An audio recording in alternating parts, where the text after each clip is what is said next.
Welcome, everybody. Today, I'm here with Scott H. Young, and we're talking about his new book, Get Better at Anything 12 Maxims for Mastery.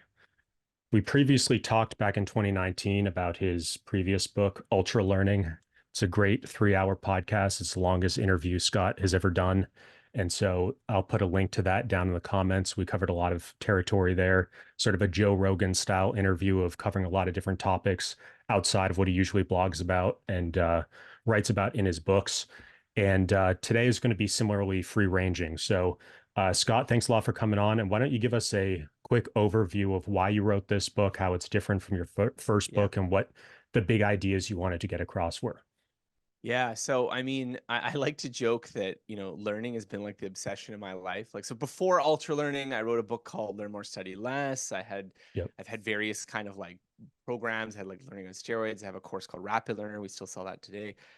So kind of like if you look at my entire career doing this, it's been just sort of like writing books about like how to learn better and like Yeah. creating stuff about how to learn better. So in this sense, it's just a continuation of my, unyielding interest in this topic. How it compares to ultra learning, because obviously you can go out there, if you've never read any of them, you can read both books. The books have different focuses. So they kind of have complementary, but not quite like the same ideas. So ultra learning, the sort of conceit of that book was I had spent a lot of time in my early 20s doing these sort of intensive self-directed learning projects. I knew a bunch of other people who were doing these kind of weird self-directed learning projects. So for people who have no idea, I did a project called the MIT Challenge, learning MIT's 4-year computer science curriculum over 12 months. I did another project with a friend. We went to 4 different countries to learn 4 languages in a year, and we called it the Year Without English because when we landed in, say, Spain, we tried to only speak in Spanish. We made these little documentaries about it.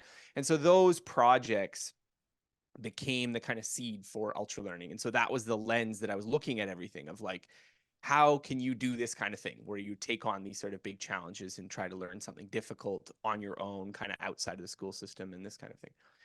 Get Better at Anything, I took a very different focus. It was sort of like, what are the basic ingredients of learning? Like, what are the things that you need to do to make learning work?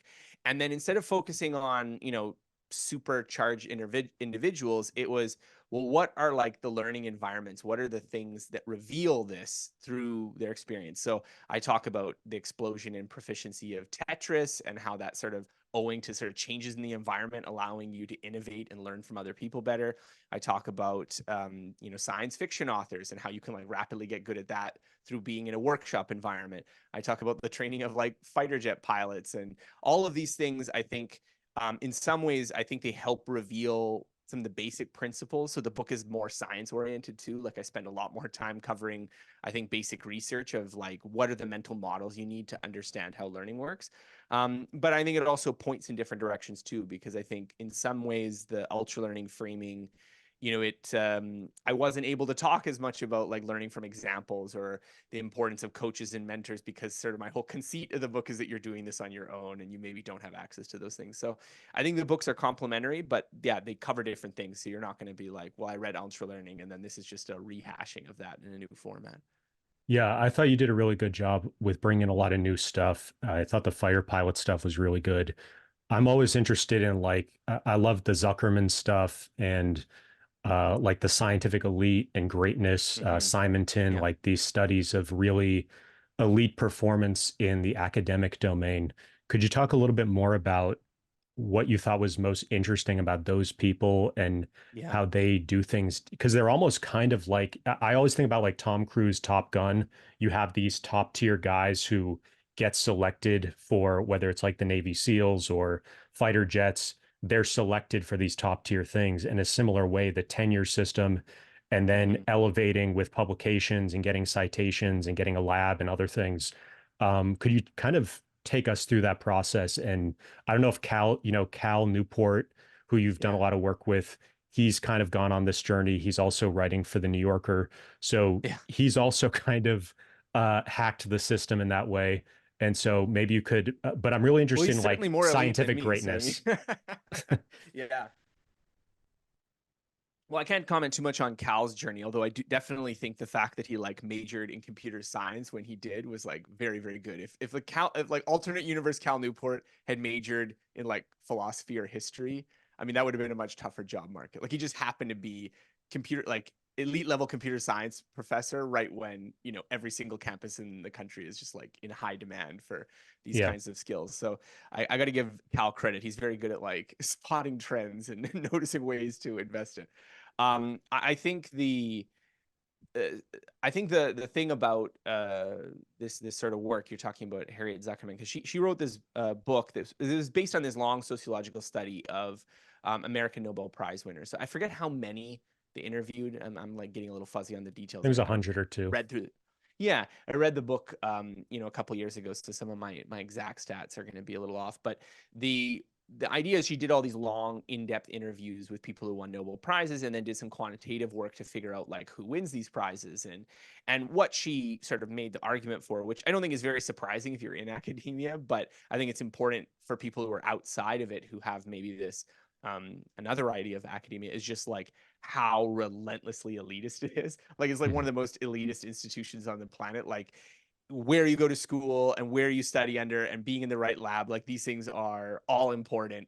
And the connections of who you learn from are all important.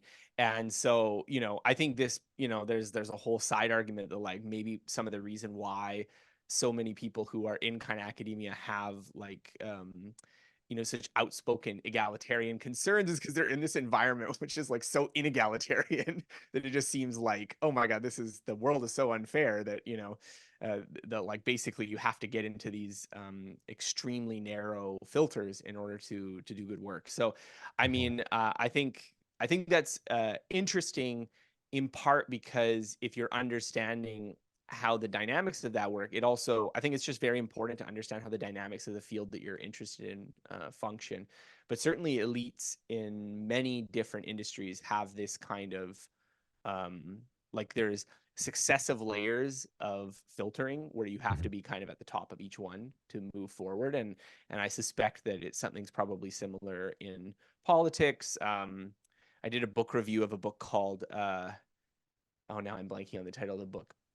Pedigree, that was the name of the book. I was thinking Prestige, but it's called Pedigree, and it was sort of looking at the business consulting, finance, and those kind of industries, and they have sort of like a similar dynamic that they're like quite elitist at their core, like they're not just in terms of like because the work they're doing doesn't actually require, you know, Einstein level geniuses. It's just we want people who like they could be Einstein level geniuses or like they have this sort of like really, you know, really polished white glove kind of service, just Yeah. the same way if you were like buying a really expensive handbag, you'd want them to get like all the details right for that kind of stuff. So I don't know, it's very interesting to look at these kind of fields, especially as someone who like, I mean, I don't know, I've done okay writing books, but I'm definitely not an elite in that kind of sense. You know, I'm very Yeah. much more middle of the road kind of background. I had looked at some of these books previously and looked at like academic genealogy and tracing back Yeah. PhD advisors. And I started thinking about our own domain of productivity and accelerated learning. My parents, especially my dad, was involved in teaching. And I know your parents, Mm-hmm. you mentioned somewhere your parents, Cal, his father and grandfather, Ali Abdaal, I think his mother is or was a physician. Mm-hmm.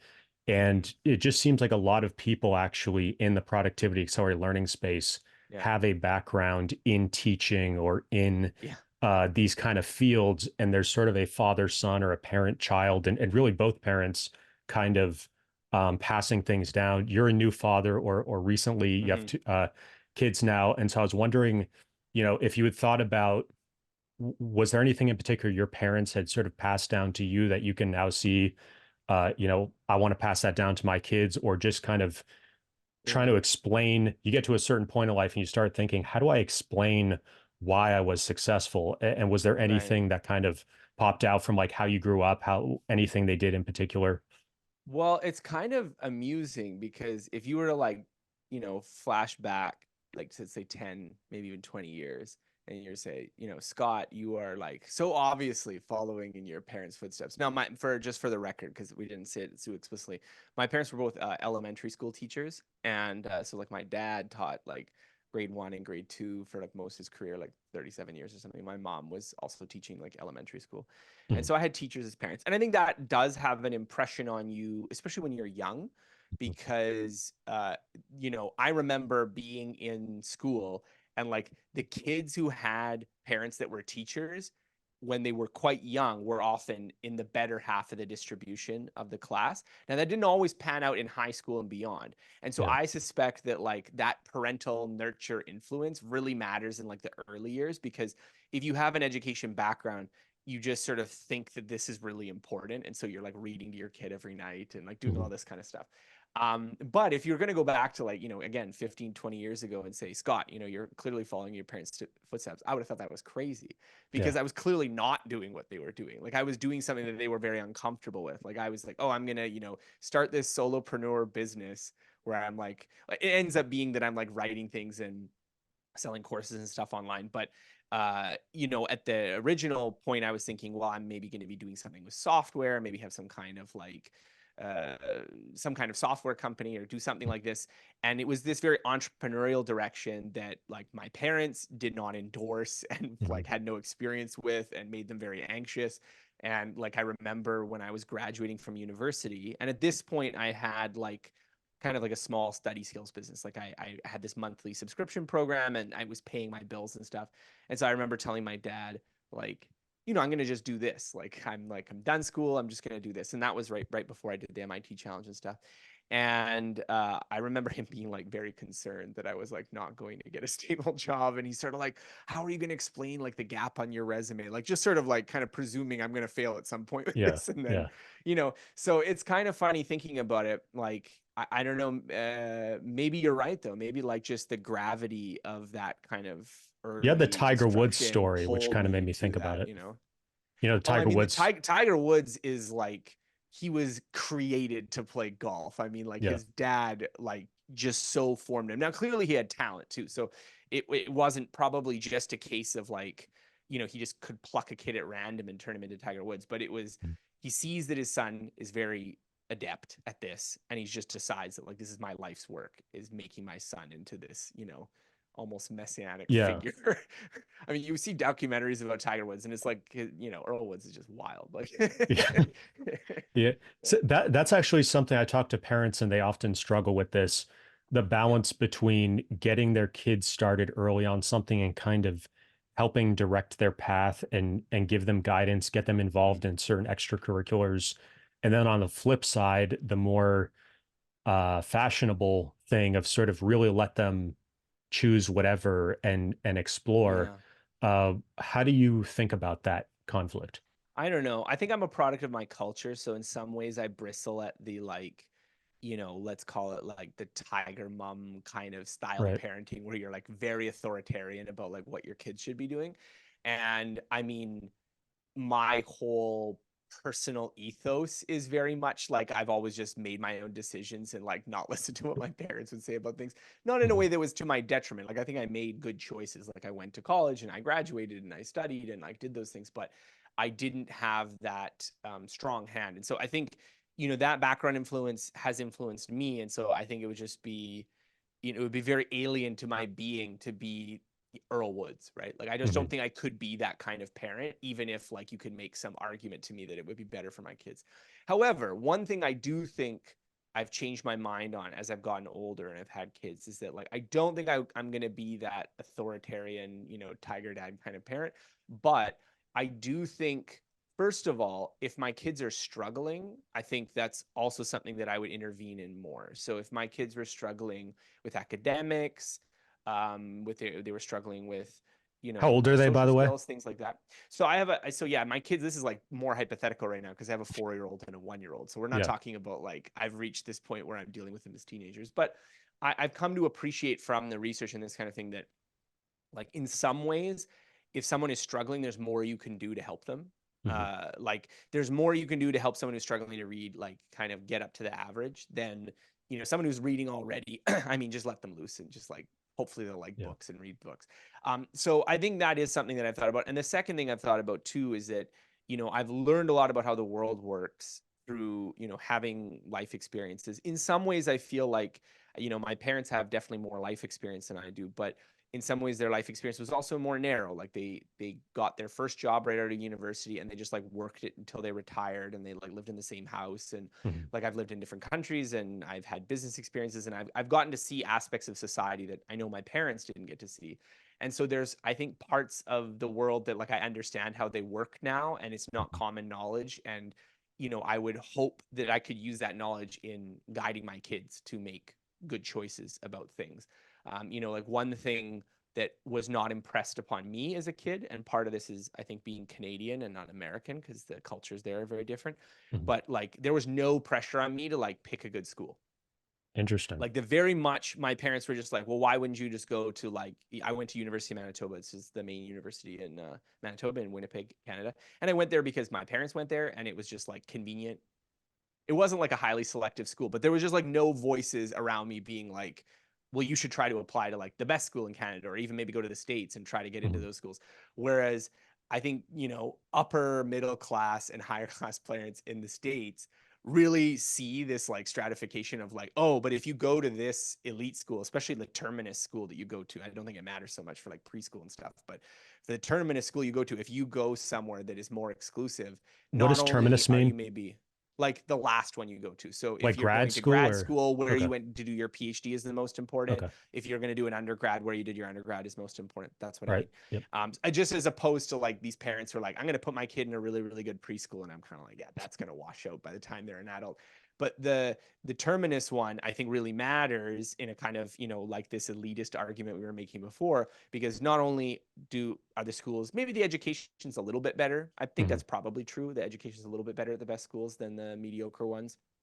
Uh, but your peer group is just so highly selected that, Yep. if you graduate from one of these peer groups, you just immediately have a cohort of friends that are going to be all really powerful and influential, and they're going to Yep. help you out. And like, that's kind of how the world works. And so this was just sort of a point about how the world works that I was just completely wrong about at 17, and no one was around me to like correct me on that misperception. And I mean, this is just an example, but I think like that's, I think, where I would try to hopefully have a role in my kids' lives, is like when I think they have a misperception about how the world works, it's just like to gently steer them so they don't make like mistakes where you're like, oh, well, that was a big mistake that I decided to study X or decided to do Y, 20 years ago. But I think this is like a pretty gentle hand compared to some of Yeah. the parenting strategies or philosophies of even people I document in my books.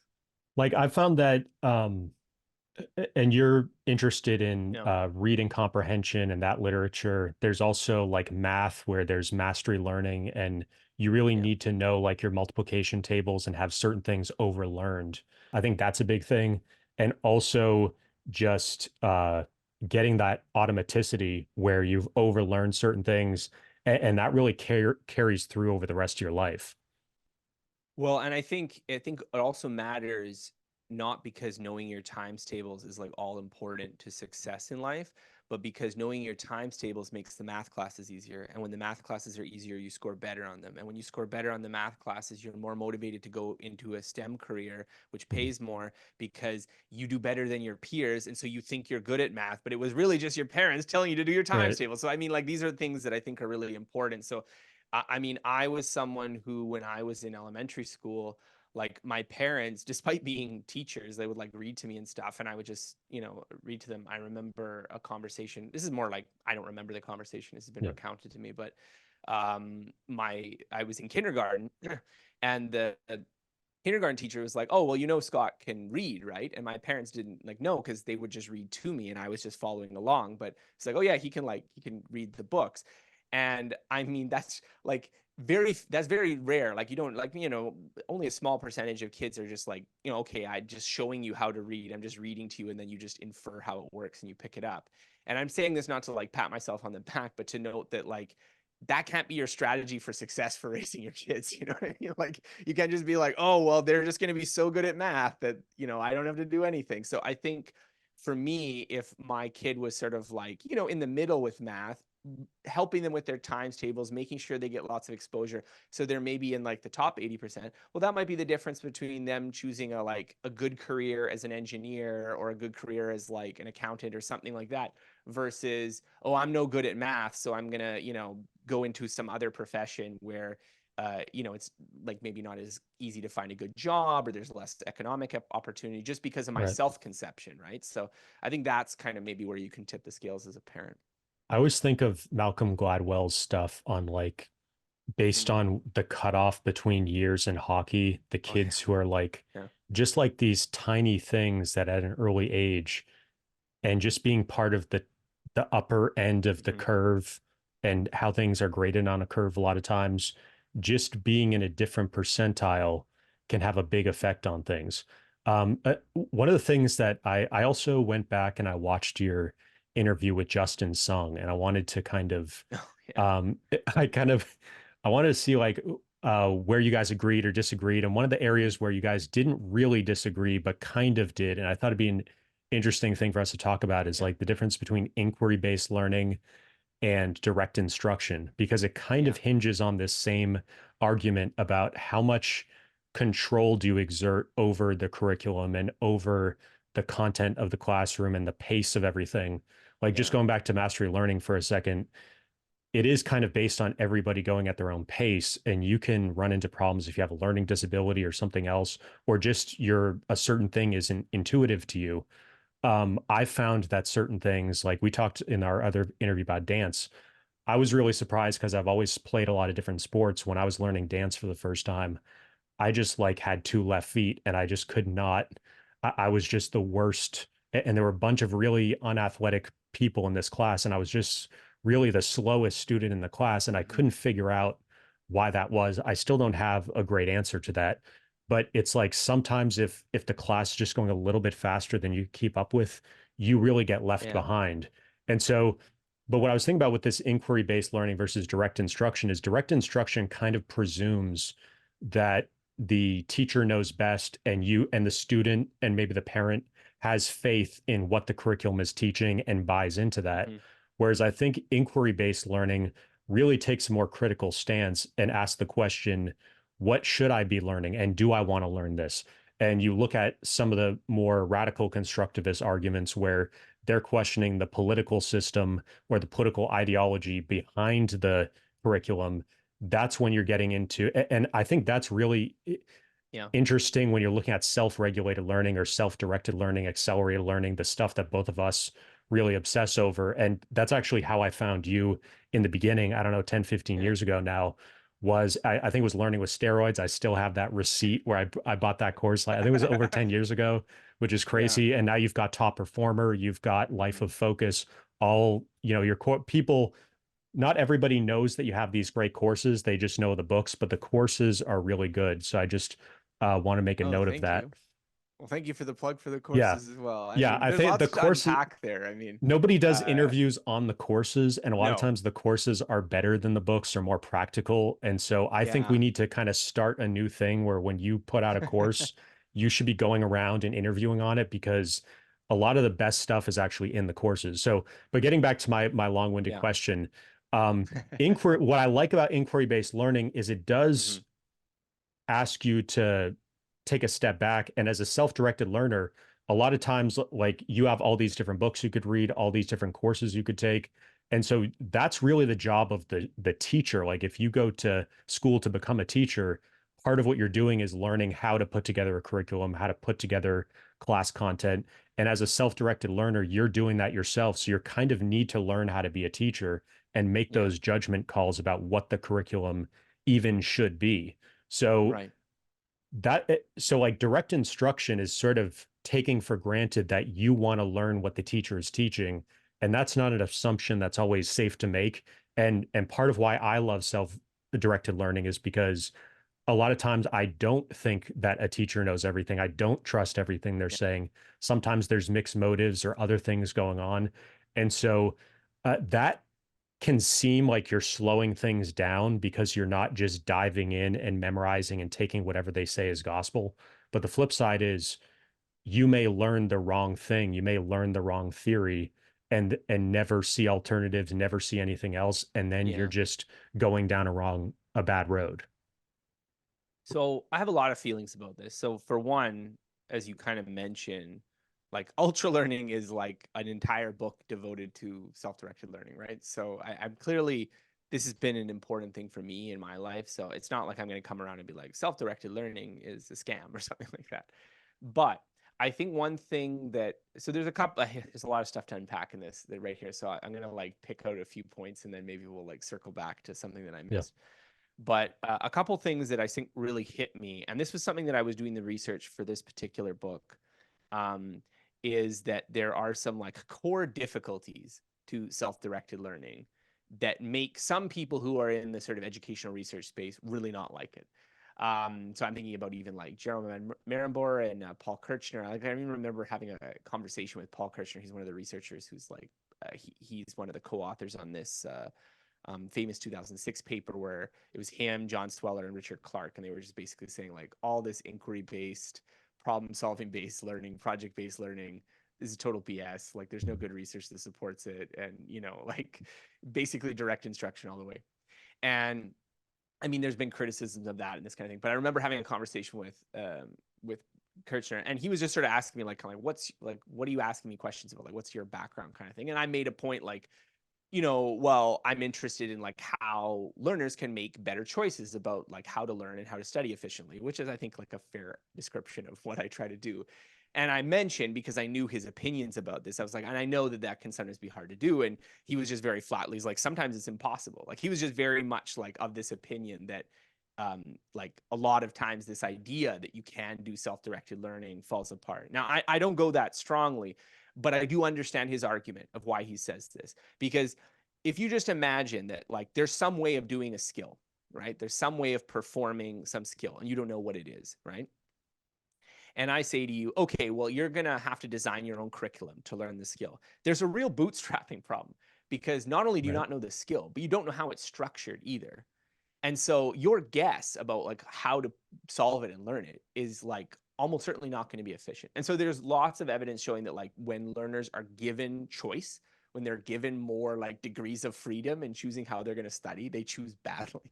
Yeah. Now, this isn't to say that like teachers are omnipotent or they always make the right decisions. I mean, heck, like the whole history of the education system over the last like decades has often been like moving away from direct instruction towards a lot of like constructivist. So in some ways, it's like the teachers are also making the same mistake of like, well, you know what, I don't want to teach phonics because phonics is really boring, but like phonics is actually what works. So I don't Yeah. think the argument is that like, oh, the teachers necessarily are always right and the students are necessarily wrong, but that there's this knowledge problem that like if you if we're not talking about like a skill where it's like learning a language, okay, you can kind of like see in advance without knowing the words that there are going to be words and grammar and this kind of thing. But Mhm. if I was just to say like, I don't know, the content of the book Shakespeare or something, like if I read Shakespeare, I know what's in it. And if I were to say, okay, well, what is the content of that? And I don't know, like I don't know what it is. So how can I possibly structure it? So I do think there is this bootstrapping problem. And in ultra learning, like a lot of the stuff I was writing about is like, how do you avoid that problem? So you things like meta learning. So you spend some time learning how to structure the problem and how the domain's structured and what are the curricula that are out there, and directness. So you're sort of like getting kind of feedback on the actual thing you're trying to get good at while you're learning. And then that allows you to use the feedback to adjust your learning process. So, I mean, a lot of the methods that I'd kind of worked on over the years for dealing with this dealt with this problem. But I can understand why those who are not sitting in the student seat, who are sitting in the educator's seat, are just kind of like, this is a detour, if we know how reading works, we have all these studies on it, and we should just like break it down and get people to learn it. Now, I do think there can be some value in these sort of constructivist approaches. So one of the researchers I talked to while I was researching the book is this Manu Kapoor, and he has this whole productive failure paradigm where basically you like get students to like try to solve some problem, but you don't tell them like how the like right way to solve it, and then they come up with a bunch of methods, and then after you say, well, this is the right way to solve it, or this is how people who are like have studied it solve the problem. So you can think of an idea like you haven't taught the kids the concept of variance, right? But you give them this problem of like you want to pick a baseball player for your baseball team, and this is like how they've scored on various games, and you want to have like a consistent player. And so they don't have a concept of variance, but they like try different ways of like, how could I figure out who's more consistent? And then you introduce this idea that there's this variance idea, and you get like the mean, and you subtract the individual ones, and you square it, and you aggregate. That's variance, right? And then Yeah. this is actually a really good concept for it's better than maybe what you would have come up with for various mathematical reasons. And the idea he argues is that in those situations, the people who do this upfront work, this sort of investigative work, sometimes end up with better conceptual understanding than if I just sat down and I taught you variance. So I do think there can be arguments for doing this, like why inquiry-based learning can work. I don't think the answer is as clear cut as the Swellers and Kirchers and Clarks of the world maybe made that case. But I think that that's sometimes overstated. So like we can have this situation where like, okay, you try to solve a problem and then you see how like the correct solution, and then you study the correct solution, and that results in this robust conceptual understanding, is certainly not the world in which like, okay, just come up with your thing and you don't have any guidance, or you like don't have easy access to guidance. And sort of the argument of people, I think, in that camp is that we've moved too far away from direct instruction. Like it's become kind of a dirty word that like you shouldn't actually teach people things. Like you should just let them discover things on their own. And so I don't want to get too much into the politics of all of it, but there has, I think, been, like some of this pressure on the other direction is that, no, we are teachers, we are here to teach, and like all your political concerns aside about like, I don't trust the knowledge, is like, that's what education's for. Like there's going to be some ideological bias, there's going to be like, I've decided this is important, this is not important, and like I'm going to provide it to you. So I don't know, we can get deeper into this topic because I think there's a lot of layers of the onion, but I think on just an evaluating the research level, Mhm. it seems like within the sort of applied field of education, like active learning, constructivism, these are like very popular words. But if you look at like a lot of the underlying science, like direct instruction does really well for like teaching people to read, for instance. And so I think it's not entirely settled debate, but it is one where I think the people who are sort of saying like, well, we kind of know the right way to teach things, and it tends to be this more directive approach.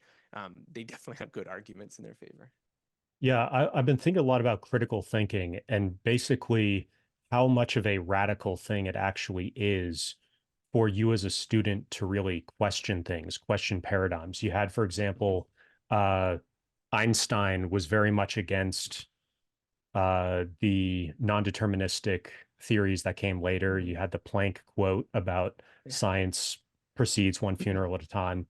So people have these sunk costs in the paradigm that they're in. Mm-hmm. And it's very dangerous for somebody to really critically think and question the axioms of a certain way of thought, because that can be a threat to their whole social, their family, their friends. If Yeah. they start disagreeing about these underlying um, concepts or ideology, then that can be, you're basically asking them to ostracize themselves from their friends, their family, their community.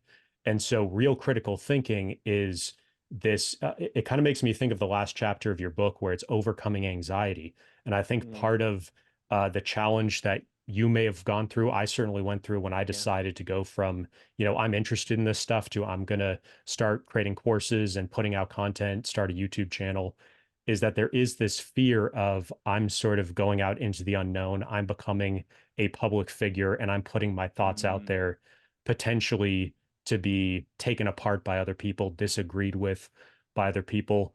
And I think that sort of how to handle anxiety is actually a big part of the learn. It's one of those emotional yeah. skills. That's when I was comparing your two books. One of the things that I thought was you kind of emphasize more here in the newer book is the emotional intelligence or the emotional skills Mm, that are needed to really be a successful learner. You can't just focus on the intellectual side. There's these emotional skills, and also as a parent, you're thinking about like you have the creativity stuff.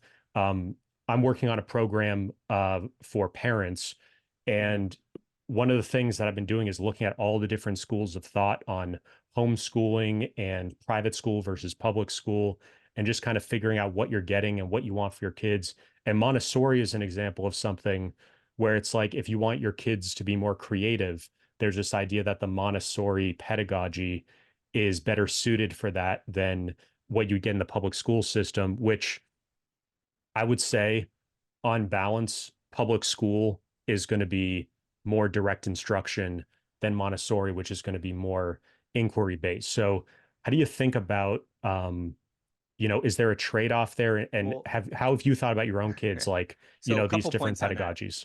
So actually, like my son's preschool is a Montessori preschool, like and like a real Montessori preschool because every Yeah, preschool calls themselves Montessori and it's right. just like totally fake. But like they're like actually, you know, trying to do Maria Montessori's like thing.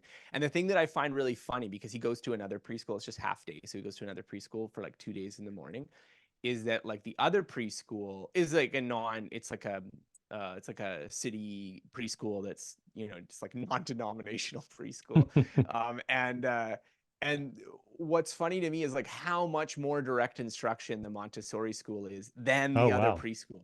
So Wow. like not that like that's not how they pitch it, but like most preschools are just recess, right? It's just like Hmm. here's some paint and like here's some Yeah. blocks, go have fun, kids.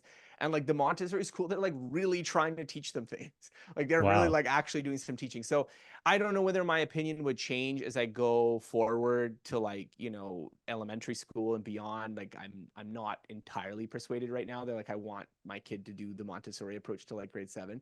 But I think we have to keep in mind that like sometimes these labels are just labels.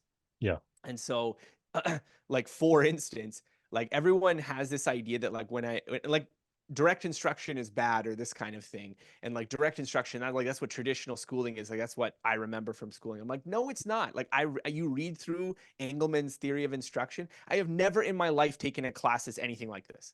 Like never in my life. Yeah. Like the modal elementary high school class is much closer to like an inquiry kind of like, okay, now we're going to do arts and crafts time to learn this math thing. Like I don't know what these people are talking about. Like that's what I remember from school is Yeah. like these busy work projects that are like thematically like, you know, making little charts for social studies. Like it's all project based learning. Like what are you talking about? Like Yeah. this is not a reform thing. This is eat an entire education system. This is the default. Like I have never been in a classroom where someone's like, okay, we're going to like break down the skills of the micro foundations.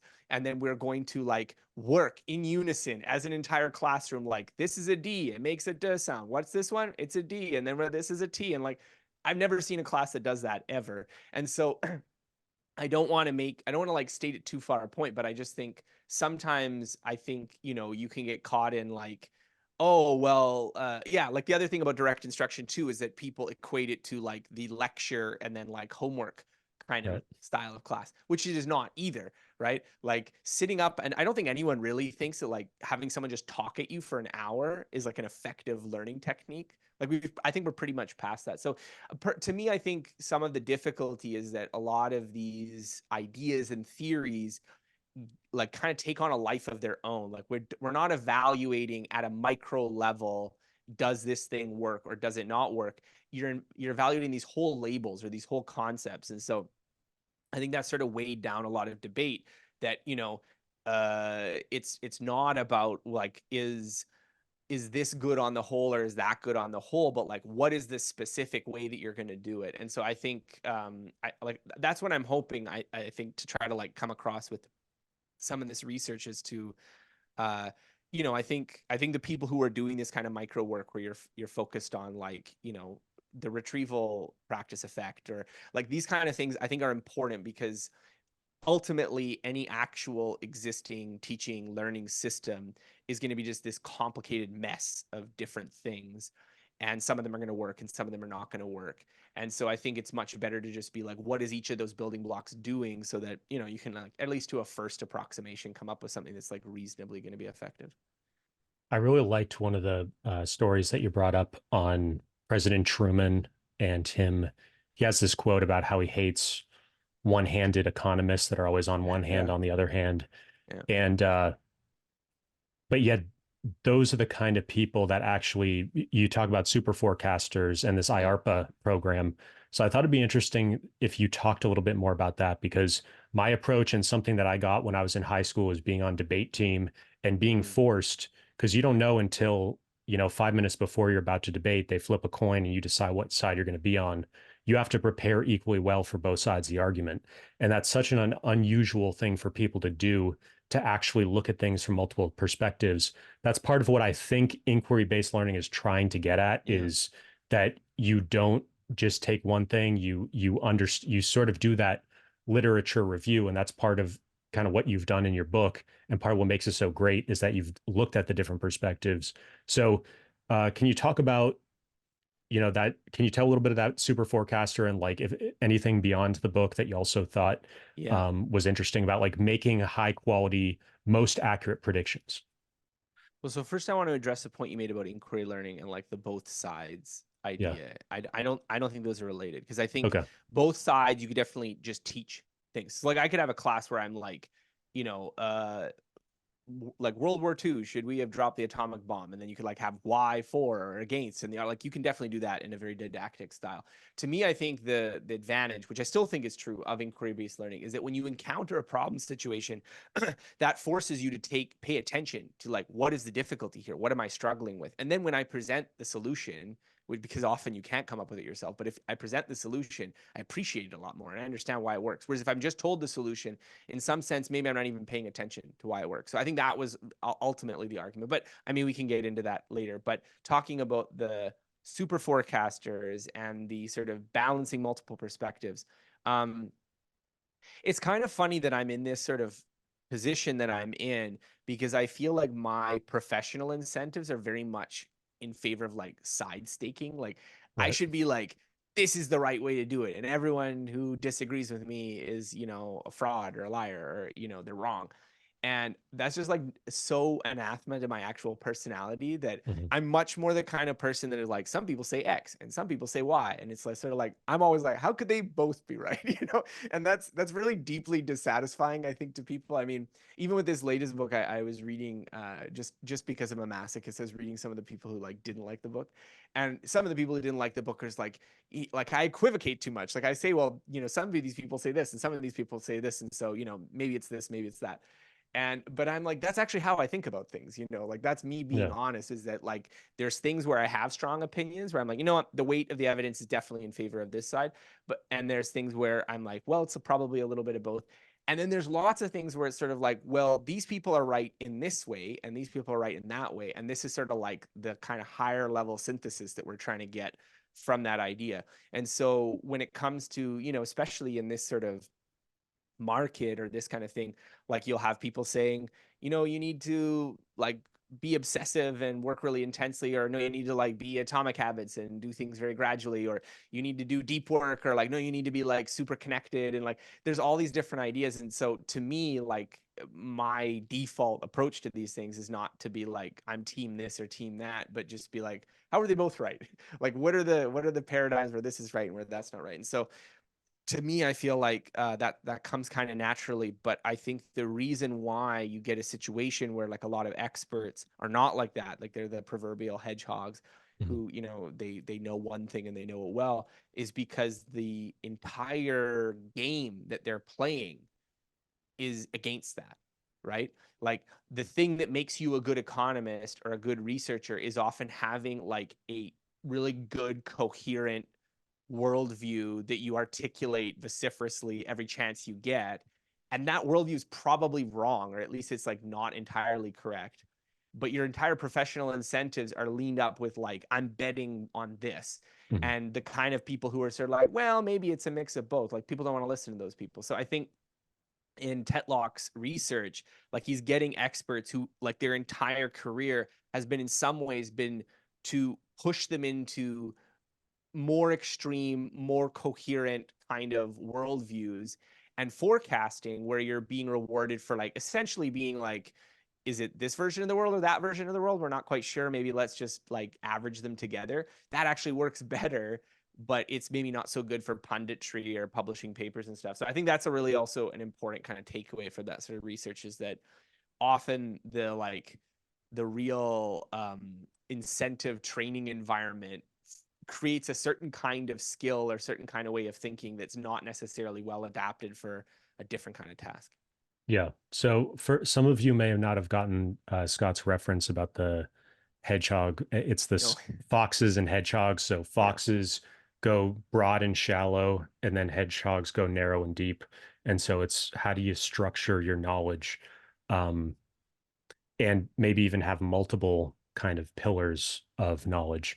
Uh, what I think, I guess, to crystallize my thoughts on inquiry-based learning is I think that, and this happens a lot actually, is that there's kind of two different levels of what these pedagogies mean. On one level, they're applied to kind of the actual content, but then there's also the Mhm. level of agenda setting and who's in control and training a certain way of thought that people have. Yeah. That's the more political angle to it. And I think that is really the planning. If you break it down into like your process that you go through of like how to tackle a learning project, you've got this planning that you do at the beginning. I think of it kind of like the difference between drawing up the blueprints and putting together a bill of goods that you need Yeah. versus actually constructing the house. And some people want to include all that planning in the classroom time. Others say, no, we're just going to kind of do it. And that's what I associate more with direct instruction. But I agree that Yeah. it does get watered down, and it's part of the process of the conflict over what should be taught, what should be in curriculums, and deciding that by committee, where you get these Frankenstein compromises. And so you have to, I think that you have to have a certain level of political sophistication to be an accelerated or self-directed learner, because you have to realize that these conflicts exist, and it helps you explain why the different options that you have at the buffet of who to learn from, why they differ, how they Yeah. differ. You have to understand the incentives. And I actually wanted to circle back to something you talked about earlier, where you got your degree in business. And, you know, I wanted to just ask you, like, how much did that, like a lot of business degrees or MBAs, they don't talk about like blogging, they don't cover your business model. So I think it's Yeah. kind of Yeah. an interesting example of like you go down a certain path and you get instruction from a people have a certain worldview that's very just kind of like concrete in terms of like business models, where they may just not cover the most up to date. Nobody's teaching like how to create a business based on YouTube and based on blogging and SEO. Yeah. Like it's just so how do you like I think that's kind of an interesting example of, you learn through this one uh type of resource, and then you've had your own self-directed learning since then. Mhm. And like to what extent have you found that traditional, because I find a lot of stuff that traditional MBAs teach is actually super valuable. And like Ramit Sethi went back and he got finance, and like you don't tend to learn finance really well self-directed. Like a lot of people like to Yeah. get that traditional um, college or university treatment of that. So I'm curious how you think about like learning business skills. A lot of people are interested in that, want to be creators. And so like what do you think is the best balance of Mhm. um, learning business skills from traditional resources versus the stuff that you need to kind of be most up to date? You need to find it through more non-traditional means. Yeah, so I mean, I think there's a real comparative advantage problem here as well, that we're talking about this sort of almost hypothetically in this like comparing educational paradigms. But in some ways, it's like there's certain things that schools are really well suited to teach, and they're going to do a much better job than not going to school. And there's Mhm. certain things that I just think, you know, certain things that maybe they're like hypothetically they could do, but in practice they tend to teach it very badly. And then there's things that like maybe they just shouldn't be teaching at all. And Yep. so I feel like my business education, like I got all three. And so there are things that like I'm really glad I studied that in school, because without the formal structure, the curriculum, the tests, and like quite frankly, the like sort of, carrot and stick incentives to actually do this, I maybe wouldn't have learned it. So I mean, uh like best classes from business school, if you want me to list them off: Yeah, go ahead, financial definitely. accounting, managerial accounting, corporate finance, corporate law, and Yep. I don't know, let's just do those four then. So Yeah. like this is my kind of criticism of like my business school education, is that it was like a number of years, and it's like really if I had just taken like 6 or 7 classes, that would have been like most of the value. I could have 80/20 that for sure. But I mean, corporate finance is essential. Like I still have conversations with people who I think just have like they just don't have any concept of how like finance works. Right. And it's super important. Oh, like another thing too is like I would say like basic macro micro economics. That wasn't technically part of my like business school education, but it was like a prereq for getting into the B school. So economics has been and actually, I did some economics classes as part of like the MIT challenge. That was Oh, really? like my quote unquote minor when I was doing it. Is I did some economics classes. You had Really the liked the Sloan thing MIT on economics poker in classes. the book also. Yeah, yeah, I watched that. I didn't like do Oh, any really? like of the projects So or that's stuff, but I online. watched the. It's online. Yeah, there's videos Okay. for it. Yeah, I'll have to check it's that out. kind of wild because it's sort of like it's like the most like advanced, technically sophisticated, like kind of game theory type class, but it's fun to watch. It's a good kind of thing. Anyways, but basically, I think like the hard stuff, that's what you really want to go to school for, is Mhm. you want them to teach you to read, to do numbers, to do calculus, to do linear algebra. Like you want them to teach you things that like, damn, this is just going to be really hard to just like read a bunch of books on this and be good at this at the end. Like I think that's what schools are really good for. Things that I don't think schools are good for. I don't think they're good at teaching you teamwork. I don't think that they're good at teaching you communication skills. I don't think that they're good Interesting. at teaching you like to give presentations and stuff. Hey, you can give presentations in a classroom. It's just fundamentally not like giving presentations at work where there's like actual stakes and you actually care about it. No, it tends to be these make work projects where people put on these really crappy presentations and like everyone's bored out of their mind because none of this matters. A Mhm. real presentation, there's stakes. There's like you're trying to communicate something. You're trying to do this. So in some ways, I think schools, whether or not because it just doesn't fit the didactic teaching system that we have or institutionally, that kind of thing. The problem is that like business school is like a classic example, is that the business school is always like trying to like listen to the industry leaders and just be like, well, what kind of skills do you want? Right. And these people don't know anything. Like these people are like, oh, we want them to be good problem solvers and stuff. And like, we Right. want them to be like good team workers and this kind of thing. Because they don't have any idea about how skills work or how learning works. So they're suggesting these things. And then the business school is like, yes, yes. Okay, well, we're going to come up with this program. So I think your comment about like YouTube and stuff, I mean, there probably could be a really good class on like becoming a YouTube creator. But the problem is that that's like, it's not fundamental knowledge. It's like very ephemeral. It's going to be out of date in a year or two. Like the algorithm's going to change. All those tactics aren't going to work. And then it's also like an only benefit the 0.00001% of people that maybe actually have a chance at being successful on YouTube. Yeah. So schools probably shouldn't be teaching that either, right? Like I was actually, that was a feeling that I had doing the MIT challenge courses, is that they very much emphasize like hard theory and math. And at the time, I had a little bit of a like, well, would it be better to do this or just do like a coding boot camp? And now with like 10 years in the rearview mirror and looking at it, it's like, no, that's what MIT should be doing. They should not be teaching you a coding boot camp. They should be teaching you Interesting. like linear algebra and differential equations, They have because you're hackathons. not going to, what? Sorry? They have hackathons. Like, Yeah. But, what do you well, think the about kids who go to those? MIT and do computer science are good programmers. That's also part of the reason they're not teaching it. But I just feel like um, the things that university have a comparative advantage to teaching you are like hard procedural skills, hard conceptual skills, things that are just like you're not gonna get this if you don't like do a difficult class on it. And the school environment has a way of forcing you to study for difficult classes, whereas all the sort of like industry knowledge, this kind of stuff, like it's better to learn that either apprenticeship or informally or from reading a lot of books. And so I'd much rather learn finance in B school than marketing. Marketing's easy to pick up if you just buy some books. Yeah. Go Google Seth Godin and read some of his books. You're good. You know, Yeah. like maybe not the like okay, doing split testing and this kind of stuff, but like statistics. Another example, good subject to learn in school, because try getting an ordinary person to read about chi-square tests and understand it. Online on a web page when they have Twitter in the other browser. Like it's not going to happen. But if we're talking about, like we're talking about just sort of like, oh, what should I do on the job? So I tend to think that like the more traditional, these are solid fundamental ideas that are not going to change. It's not that that's the only thing that's important to learn, or even maybe the most important thing to learn, but it's like it's what schools are actually good at teaching.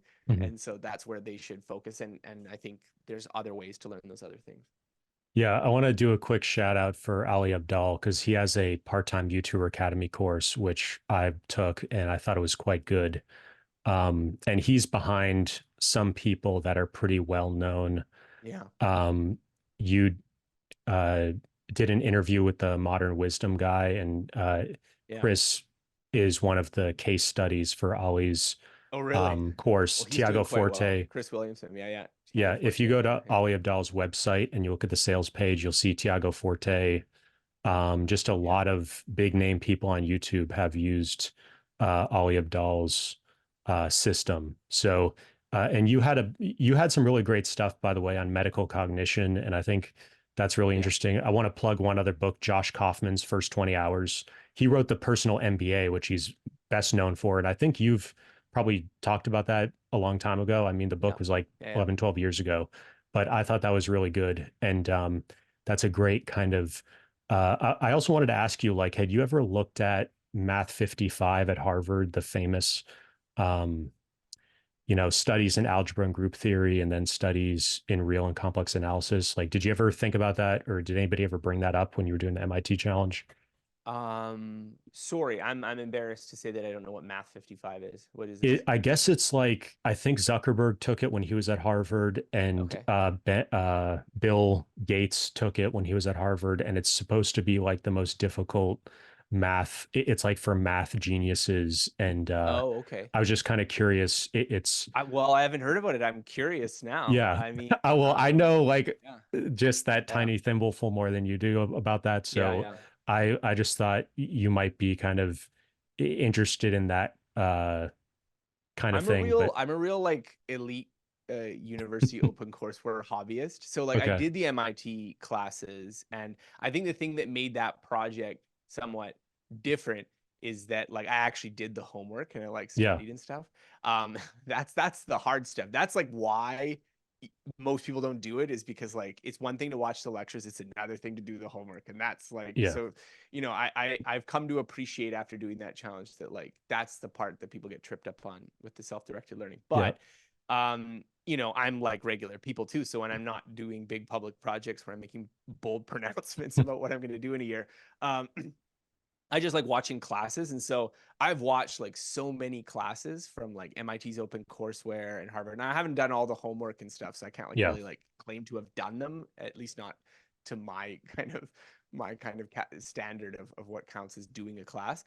But I mean, it's still good. It's still nice. I really liked a class. There was a graduate class from MIT that was like explaining how ribosomes work. I mean, like I Oh, never would yeah. take this normally, but it's like damn, these people are like taking like snapshot photographs of like the machine chugging away, turning RNA into proteins. And it's just sort of like, they can actually do that. And so, I mean, like I Yeah. think we live in a world now where if you want to watch like an advanced graduate seminar on how ribosomes work, there's classes online for free. I mean, this is the thing that's been driving me crazy since the MIT challenge, that it's like, it really is at your fingertips. You really Yeah. can do it if you want to. And, no one wants to. And that's the funny thing is I think, 10 years later, you were sort of the first to climb that Mount Everest. And I can't think of anybody who's done anything even, I mean, there's some people who, but like you've never heard of it. Like nobody has Yeah. tried to do something like that. So you really are still kind of at the peak of the mountain. And like nobody has even That's really tried to depressing do. though. I know That's it really is. It's very depressing. It's strange. really depressing. Like not because I'm so great, but just because like when I was doing it, I don't know, there's been kind of like this mythos developed around it that I feel like people ask me to justify, just kind of like, oh, you must be like extremely smart. I don't think I'm actually that smart. And I'm not saying that is like is false modesty, Yeah. but because I know people who are smarter than me. Like I'm sure the average MIT student is smarter than me. They go through a really rigorous selection process. And like I've met people who went to like these elite universities. They're super smart, I did okay on final exams that I was like, really grinding through, and I worked really hard. So I'm not like trying to be dismissive of it, but I just feel um like more people could do something like this if they wanted to. I don't think it requires some kind of like really rare genius to do it. So it's just, to me, it is kind of disappointing. I remember talking to this kid. I did a little interview for him. I think I posted my blog as a while ago, Yeah. but he was someone who did like kind of like the MIT challenge, but for Mhm. math and physics. And he did it. I don't know whether he did it over a year, or like I don't know, did it like 2 years or something. There was really no reason to do it in 12 months. That was just a kind of ridiculous Yeah. stunt. But Yeah. like but he did this, and then he's like talking about it later, and I was like, finally, like Yeah. someone's trying to do something like this. And I mean, I also really set these sort of idiosyncratic rules of how I'm going to do it and how I'm judging myself. I mean, certainly there's lots of people who have just like more casually, informally browse these resources, learn them. Like there's no reason to do like an exact degree program or this kind of thing. Yeah. But I don't know, I got so much value from it. I feel like I got more value from doing the MIT challenge than my like actual undergrad Yeah. That's curriculum, at least amazing. intellectually. Yeah. So I don't know. I, it's just kind of disappointing to me that that this isn't a thing that like at least some people do. Yeah. I want to switch gears to like looking at the future and like what's changed since we last talked. So I think Okay. ChatGPT is probably the biggest one. I'm Mm, curious, yeah. what are the main use cases where you're using ChatGPT these days? I'm not using ChatGPT that much. I mean, Okay. I feel like I probably should, and part of this is me just being like, despite my interest in a lot of these things, I'm a little bit of like a late adopter with a lot Hmm. of these technology. Like someone's like, you got to use this, and I'm like, nah, I'm okay with this, and then it's like it's got to reach this like critical threshold. So I have used it for some things. I personally think, if this had been around when I'd been doing that language learning challenge, I mean, oh man, it would have been a game changer because there's Yeah. just these models are so good at language and translation that there's just so many things you could do that I was struggling with that like you could just do now that would just be easy, that solve problems. It's just I'm not learning languages as intensely right now. I'm mostly, Mhm. like watching some video in Chinese or something. Like it's just for enjoyment. It's not like aggressive studying right now. So that's one thing. I was using it a little while ago to do like some Macedonian practice because my wife speaks Macedonian. She's from North Macedonia, but it's a language that has like extremely limited materials that you can Mhm. use for like learning from. There's like one textbook, that's it. So Wow. it kind of presents this sort of like alternative problem to, let's say, like Chinese or Spanish, which they're hard, but they have like tons of materials. And so you have Yeah. like a totally different kind of problem of like, what should I use to study? And whereas Macedonian is like, well, I don't know. There's like one book. That's it. Yeah. So I think though, like it was coming in handy there because like even though there's only one book, it knows Macedonian and it could like give you corrections and like get you to translate sentences and give you corrections on your grammar and stuff. And so I'm like, oh wow, okay. So that's pretty cool.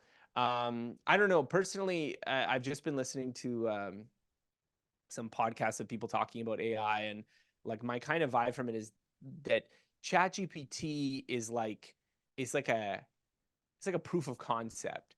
I Mhm. don't know how useful it is right now, even doing what it's doing. And despite everyone hyping up how good it is, like I don't know that many people who are genuinely using this for useful work. It's more just how much it caught everyone off guard, including me. Like no one was expecting this. Yeah. I think even like I had seen GPT-2, GPT-3 stuff, and I still wasn't expecting ChatGPT, which shows like how little I failed to like update my mental model here. And so I think there's a lot of people who are just really debating like, are we living in a world where like the world's going to be some kind of technological utopia or everyone's going to Yeah. be dead in 5 years? Like, so I think there's a lot of like that where that exponential curve goes and where it hits with things is I think I don't know. I think that's most of the interest in ChatGPT rather than like the actual application itself outside of some like particular use cases like, you know, being a coding assistant or helping you Yeah. translate things or, you know, writing bad speeches. I don't know. Yeah, I've gotten a fair amount of value out of it, and I've been using. I'm doing this polyglot project right now, kind of taking a page out of your book with the 12-month Oh, cool. challenge, learning a Nice. bunch of different languages, and that's what's kind of cool is that you can take some book or some text and you can translate it into multiple languages, and then kind of use that to help learn. And you can just kind of instead of it's kind of like setting your own curriculum where because you don't Mhm. know the language and you can't really control it and it's so expensive to hire a translator or a Yeah. coach to like create stuff custom for you, it's opening up this new paradigm where you can say, I want to base my um, language learning on this specific genre of text, this specific author, even like you can really Mhm. say, I want to focus on this specific book or whatever, and then translate it and kind of do it your way and have it customized in a way that you never were able to before. Another thing I wanted to ask you about is if you have any thoughts on Neuralink and other sort of brain interface. I know it's more further in the future, but Yeah. do you have any thoughts on like that tighter integration and kind of uh, yeah, neurological connection with an AI or with a computer? Well, I mean, I think it's interesting and provocative, but I feel like if I'm asking like what's going to make bigger progress in the next 5 years, my bet would be on like large language models and their derivatives and not Neuralink, just Okay. because Neuralink is going to be a medical device. So it's Hmm. going to come under the regulatory hurdles that all those things come under. Right. And I know they're using these use cases of like people who are, severely disabled or have other impairments where like these things are major quality of life upgrades. But that's not the pitch. The pitch is that like, normally functioning people like you and me are going to get some kind of implant that's going to let us, Yeah. direct mind interface with the computer. And I just think that is icky and terrifying to most normal Yeah. people. And so I just think like, talking about late adopters, I mean, there's lots of things in the kind of biomedical space that probably make sense now to be widely adopted, and they're not for icky reasons. Right. Like even just look at COVID vaccines, right? Yeah. Like when the COVID vaccine was being like held up in regulatory like kind of, and like people are dying, and like I was just like, give it to me now. I will inject myself with that mRNA vaccine now. I don't care. Like I will take it now. I'm not worried about it at all. And I think my kind of like, well, understanding of what like mRNA means and like why I wasn't worried about it like Mhm. having bad effects. But then you just talk to regular people and you realize like even people who are not of like some sort of conspiratorial Yeah. political persuasion, just having, I think, not the mental model where they could be like, oh yeah, that would totally be safe and fine, or like worst thing you're going to have like is an allergic reaction. Mhm. They just didn't have that mental model. And so, in some ways, I think the modal opinion was that, oh, those things got pushed through too soon, right? Like that Yeah. we weren't being careful enough.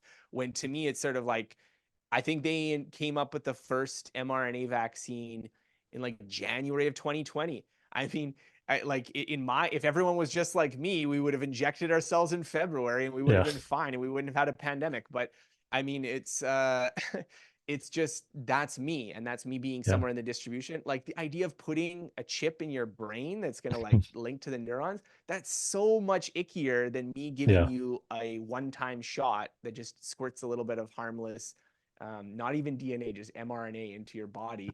I mean, I don't know. I just think all the 5Gers and all the people like that, like you think the cranks didn't like COVID vaccine, they're really not going to like the Neuralink, Yeah. and maybe rightfully so. So personally, I just think even if there was some kind of technological frontier where we get to some kind of neural interface and this has some sort of productive efficiency advantage, Mhm. I just don't see it. Whereas the large language models, I mean, there's also fears and worries about that there. But in those cases, it's almost the opposite, that like the things that the people who are like deep in the field are like, oh, this might actually like kill the whole world. Yeah. Normal people are like, whatever, like that would be fine. Right. Whereas, so there's, I think, a kind of almost the opposite problem, that like regular people are maybe not concerned Yeah. enough or not concerned in the right way about those things. And so I don't know. To me, if I were to say, okay, 10 years from now, what's changed the world? My guess would be successor models to large language models, probably with other things. I tend to be a little Yeah. bearish on like the AGI timelines, but Yeah. it's Um, probably going to be the case that ChatGPT 6 is pretty cool. yeah. I wanted to also ask you and kind of follow up. One of the things I asked you on the last podcast was, Yeah. what is your tech stack and how do you organize your information? And a lot of Oh it my was God. pretty old school, which I'm also a fan of. Like I do a lot Yeah. of paper and pen type stuff. So I was wondering, Oh, like, has anything changed? Like, are you using Notion now or OneNote or Evernote? Like when you're doing the literature review you have to oh, do to just yeah. kind of put together these books, and it seems like you're taking that very seriously now. I'm bad. I'm bad at it. Like I Okay. got to be honest, like I'm not a, like, being super organized is not like come automatically to me. It's very much like a learned skill, and so I think like I tend to default to a somewhat more chaotic, messy state when I'm not being really deliberate about it. Okay. But I think with this book, I knew I was going to hit those problems in Yeah. the future, because I was like, I want to do more research than I did with the last book. Like, I want it to be more research grounded. Like, ultra learning was also research grounded, and there's definitely some chapters, like the chapter on retrieval, they're like directly inspired Yeah. by research. But it was a little bit more like I'm kind of coming up with my thesis based on personal experience, these sort of narratives, and then I'm kind of like, plugging in some research as it sort of helps Right. and make sense of the case that I'm making. Whereas this book was almost like it was kind of built up from the ground up, from like, okay, I've just read an enormous amount of research and then like trying to synthesize.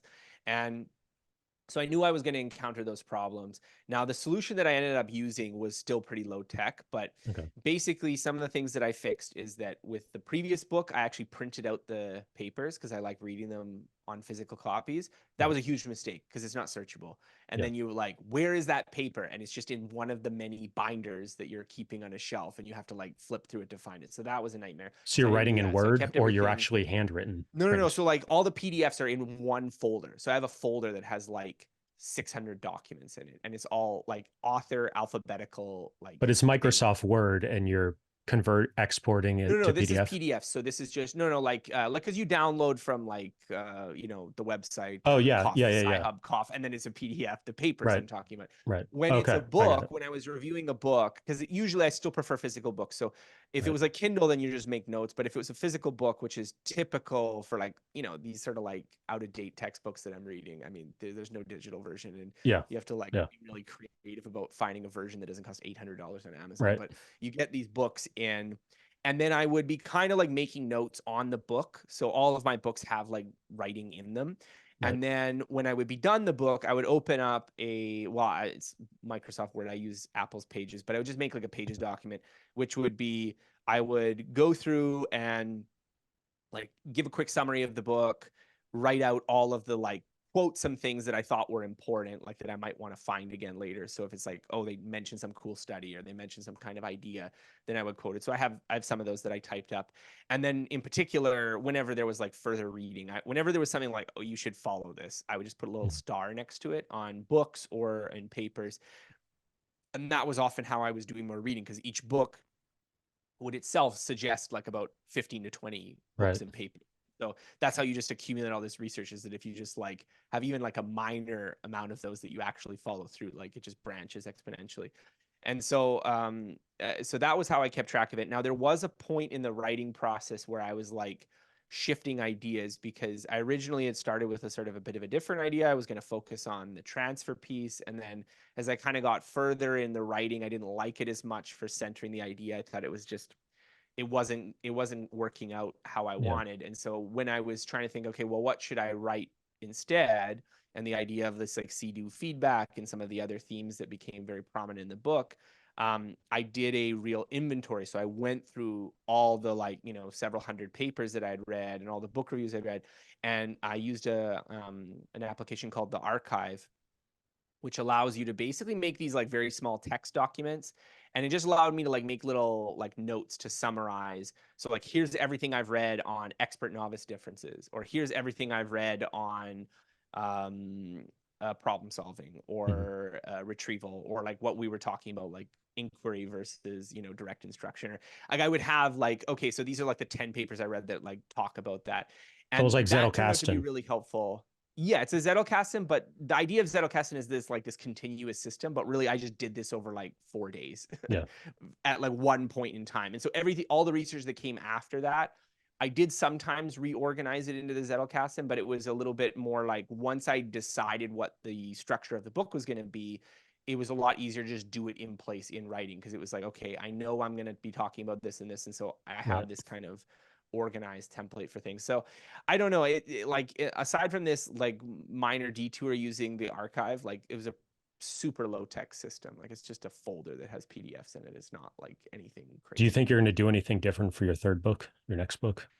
I'm Not your probably not third, going I to mean. be, yeah. If I read another book, I don't think I would be like lean as much on science as I did for this book. Mhm. Like this was a really good experience for me working on this one, but I also feel like I've come to learn things about writing about science and doing things like this, that it has its own strengths and limitations. Like I think it's just sort of natural for me now. Like if there's some point I want to make, I'm going to reference science. But I think if I do another book, I'd like to take it in a different direction. So I don't know whether Mhm. that would be more focusing on history or more focusing on case studies, or even just like, maybe I can find some way to Do you want to ground do it in big some sort of idea direct stuff like experience or Cal? something. Cal's really well suited for this. I think there's also a temperament issue here too. Like we were talking about, like I'm the kind of like it's both A and B kind of thing. Right. So I find myself drawn to writing books or long pieces which are not like arguing in favor of a particular viewpoint, but just Yeah. trying to like synthesize a lot of stuff. But I mean, I also know that sometimes people like the arguing for a particular viewpoint. I know I'm like doing this podcast circuit right now, and I'm very aware of the liability of my book covering way too much stuff and Yeah. just being like very difficult to just be like, well, here's the only idea. And then the book is just reiterating that for 200 pages. Like I just talk about so many things that I can't even cover a third of it in most Are you episodes. So familiar with I'm the kind of OODA discussing. loop? The observe, No. orient. So it comes from military, but it's sort of Okay. the idea of a control loop. And Mm-hmm. it shows up in different ways in different places, but it's basically like your three-part model of it. It functions as a control. Like you mentioned actor theory, and it kind of Yeah. with these cognitive architectures, the idea is that sometimes, like to really boil it down, it is a three-step model. Sometimes it's expanded out to four, but like seeing is inputting the information, doing is taking action, and then feedback is learning. And like my Pamela model and my planning system has that kind of thing where it's Yeah. plan, uh, act, measure, learn. So it's kind of Yeah. the same thing. So these control loops kind of they show up in Actor, and you've got some great stuff on that. I also wanted to ask you if you could give us like a really quick tour of your bookshelf that you have behind you, and just sort of Oh, like, sort of like Marie Kondo, what sparks joy? Like, I'm just curious, like, yeah. are there is there anything particular behind you that has, I think I saw the Van Gogh, but like, is there anything Yeah. there's like those red notebooks in the top right corner. Like, I'm just curious if there's anything kind of Easter egg type thing in your background that your Oh, fans might be wow. interested in. Yeah, I feel like no one's interested in this, but I like that you're asking me the question. This is for no one. This Yeah, particular thing. this is just for me. Well, one thing is that it's alphabetical. Okay. So this is Ali Abdaal. He gave me very kindly gave me a copy of Yep. his book after I reviewed it. Ali Abdaal's Feel Good Productivity. So AB. So he's first on the Yep. list, and then Yep. where am I last? Oh, I end with Chinese, but we were talking about Zuckerman Scientific Elite. You can't see it over here; it's Yeah. outside of the Oh, shot. But awesome. Zuckerman Scientific Elite is the last one, and then I decided to place my Chinese books after that. So there's a few Chinese books there too, because I'm not going to use the pinyin. What are all those textbooks on the other bottom shelf on the other side? These ones here, To your right, I think. No, on the bottom shelf. bottom shelf. I mean, there's a lot here. I've got some from the MIT challenge. Yep. I've got Ohanian Physics, which Oh, was cool. a great physics textbook. Signals and Systems. I got Newell and Simon's Human Yep. Problem We talked Solving. about that There's a last time. lot of Oh, stuff. no, There's a that's lot your of new stuff book. that's like in. So yeah, I mean this.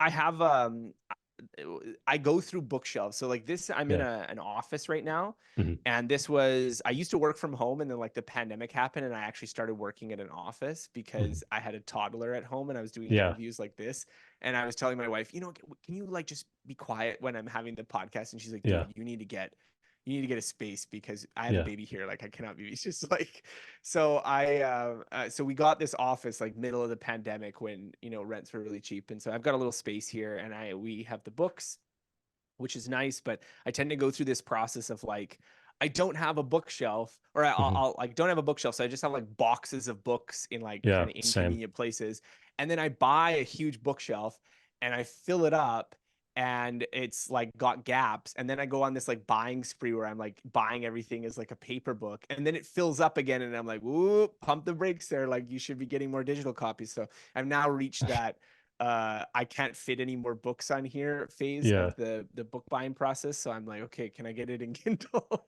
You have a Yeah. book stopper there that looks like some kind of geometric thing. Is that like a math thing? Oh, I don't know. I think my wife just maybe picked that out from Oh, we did a little like home decor run. We were picking some of yeah. these things out.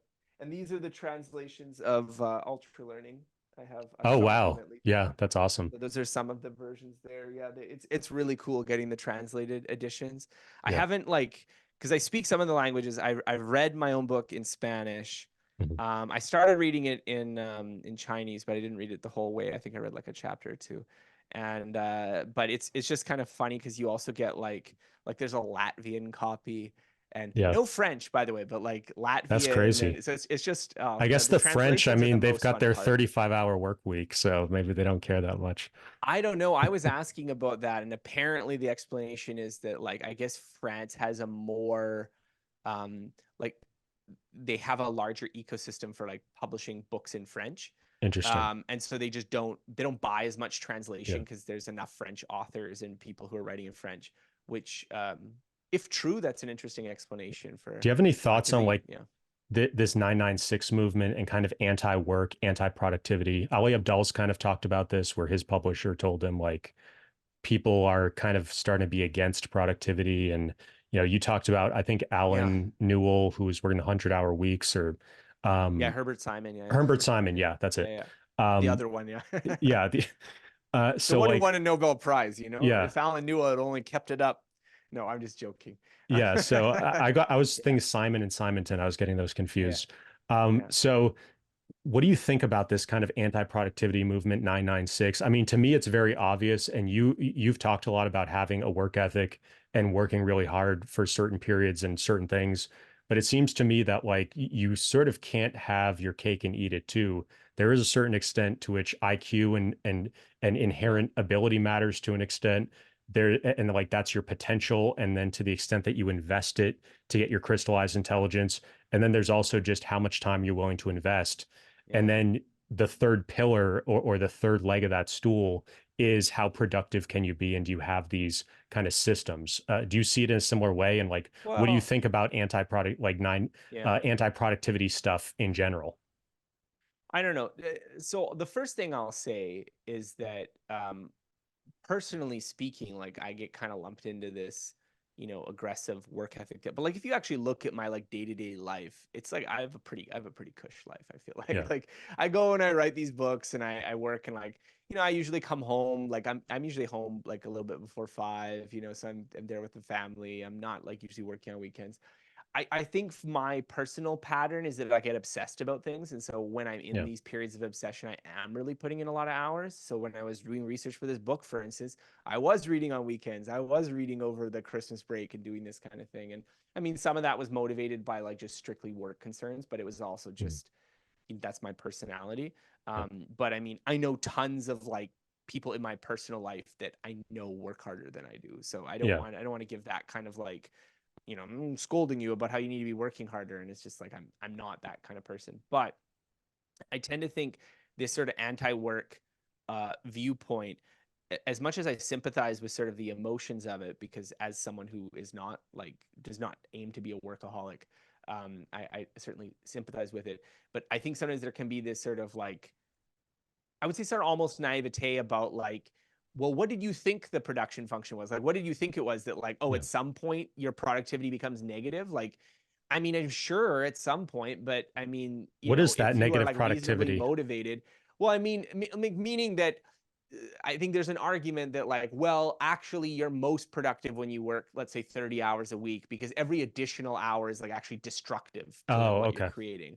okay, And I just think, you know, I mean, that's probably true for some people, but it strikes me as implausible when implied over the whole range of human beings. yeah, There's probably people like, Elon Musk or Herbert Simon that like, nope, they can do 99th hour and they're still getting useful stuff done. And, so I think this like sort of this description of the production function of like, well, if you worked more, you'd make more yeah, money and make more accomplishments, is different from like the normative stance of like, should you spend all of your hours working? And so I tend to have the viewpoint, like I talk about in my book, there's all this research showing that like super accomplished people tend to be workaholics, and they, Thomas Edison, he most inventions in history, but he was also probably a miserable guy who yeah, like, he didn't watch his kids and is a bad husband. I just think like my default mental model of the world is like, why wouldn't the world be that way? Why wouldn't it be yeah, the case that the most absolutely successful people have kind of made a trade-off in favor of work that is bad for the, like almost everyone, right? yeah, Like, there's some variation in how much you want to work, and it's just like, I don't know, same thing with elite athletics and stuff. Like yeah, probably the person who's like optimizing for, being the best at this game is at like a level of obsession that would be unhealthy in any other context. So my feeling about it, and again, as someone who's like very aware that like, yeah, I have colleagues that they like probably work 2 or 3 times as hard as me and they get more results. So I mean, I'm aware of that, right?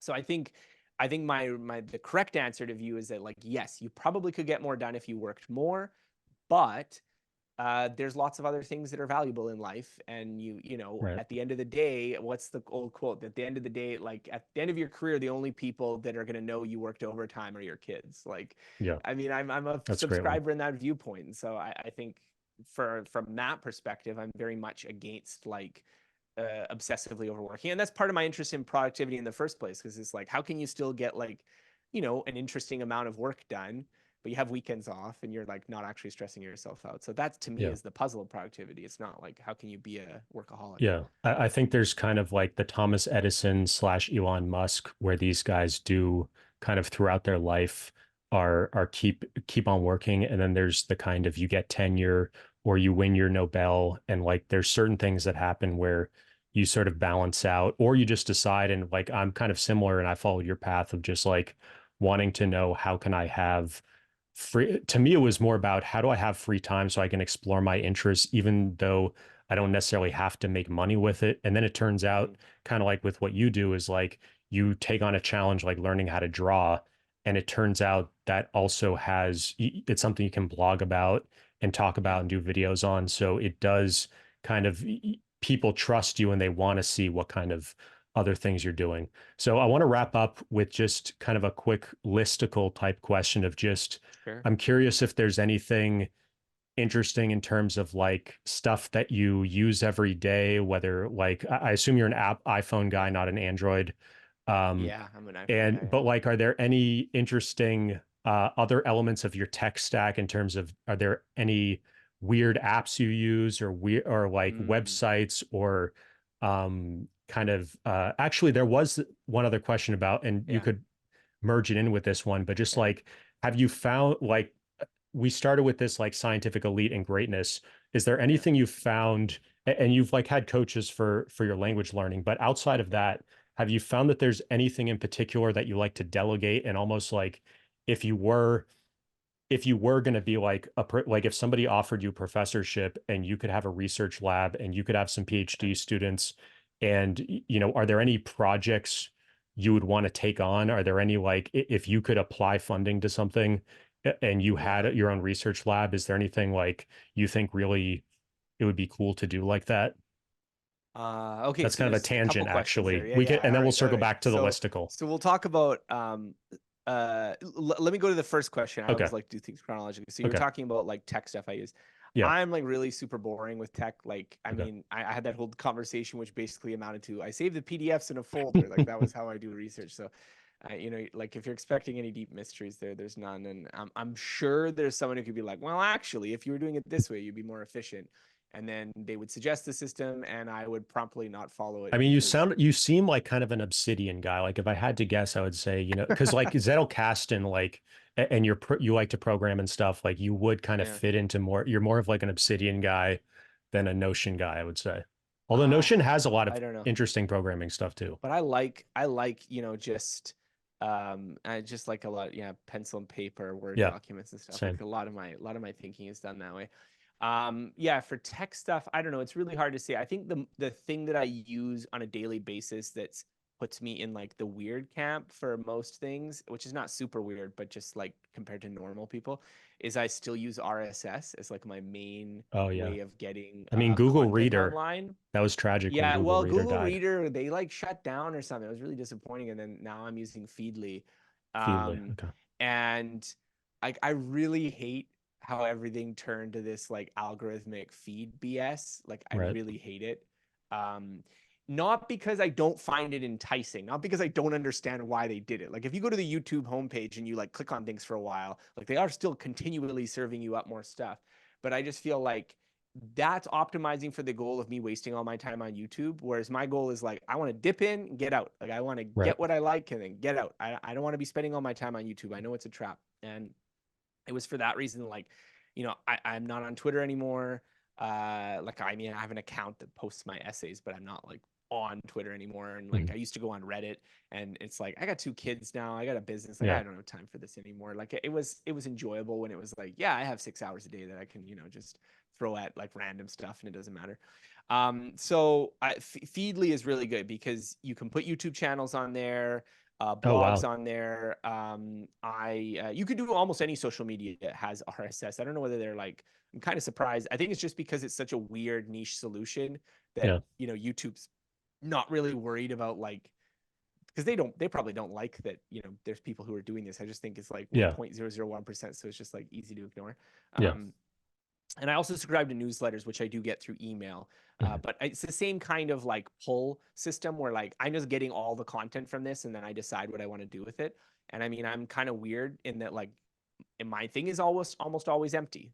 Sometimes I have some long videos there that I like take a while to get to, but I knew people when RSS was big and then they just have like 400 unread RSS things. And I'm like, how do you live this way? So, Yeah. I mean, I kind of understand why people like the algorithmic feed, where even though you subscribe to some YouTube channel, they never serve you any of their actual content because they know you'd prefer to watch cat videos. But like, I just don't want to live in that world. So that would be Yeah. my answer about tech Okay. stack. And then what was the other question? It The was other one about was like if somebody projects. off, if Georgetown came to you and said, "Hey, we want you to be, we're going to give you tenure, you're going to have a research lab, and Oof, we're going to give you some PhD this is students," true what would you, fantasy. where would you Ain't send nobody them? giving me tenure.